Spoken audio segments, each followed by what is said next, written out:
मंडळी, सर्वांनाच गणरायाच्या आगमनाची आतुरता लागलेली आहे, बाप्पाच्या येण्याची चाहूल लागलेली आहे आणि अशातच मी आहे नागपूरच्या ऐतिहासिक चितारोळीत, ज्याला 250 वर्षाचा इतिहास लाभलेला आहे.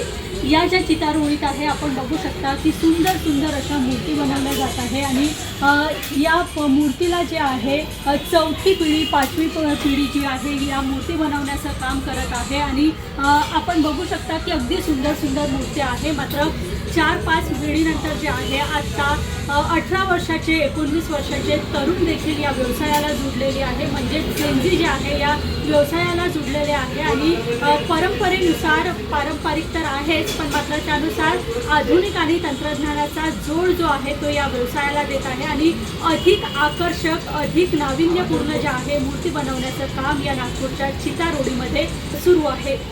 चला तर जेन्झीसकडनं जाणून घेऊया की नेमकं यावर्षी काय नवीन आहे, काय आकर्षक आहे आणि कशी त्यांनी आधुनिकतेची जोड दिलेली आहे. माझे नाव तेजस सूर्यवंशी आहो. मी आता 18 वर्षाचे आहो. सध्या हे आमची 5वी-6वी पिढी आहे गणपती बाप्पाची.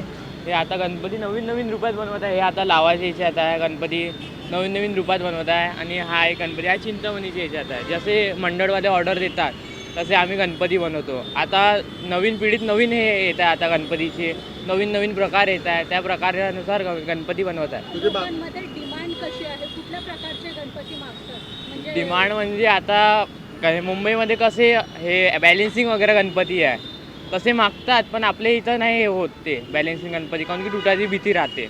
म्हणून त्या हिशोबाने स्टँडिंग मूर्ती राहते, बसलेली मूर्ती राहते, त्या हिशोबाने डिमांड आहे. सध्या आता तर महाराजा पॅटर्नची बहुत डिमांड आहे, कारण की महाराजा पॅटर्न खूप चालून आहे, मुंबईमध्ये पण चालून राहिले.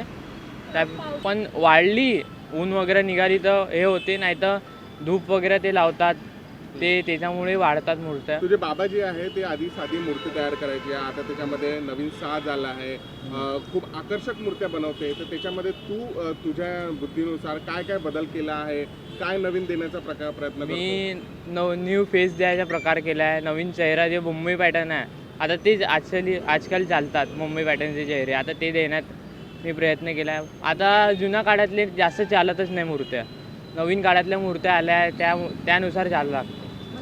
मी म्हणजे की मला आवड होती खूप लहानपणापासून. मी माझ्या पप्पाला पाहत होतो, ते जसे क्रिएटिव्हिटी करत होते तसं मी पण करत होतो. पण मी बदल हा आणला की ते जुन्या पॅटर्नचे फक्त बसलेले गणपती बनवायचे, जुन्या पॅटर्नचं ते राहत होते. आता मी नवीन पॅटर्न चालू केले, कसं की स्टँडिंग मूर्त्या आहे आणि महाराजा पॅटर्न आहे, तसं फेस न्यू आला आहे गणपतीचा, तसं हे केलं आहे.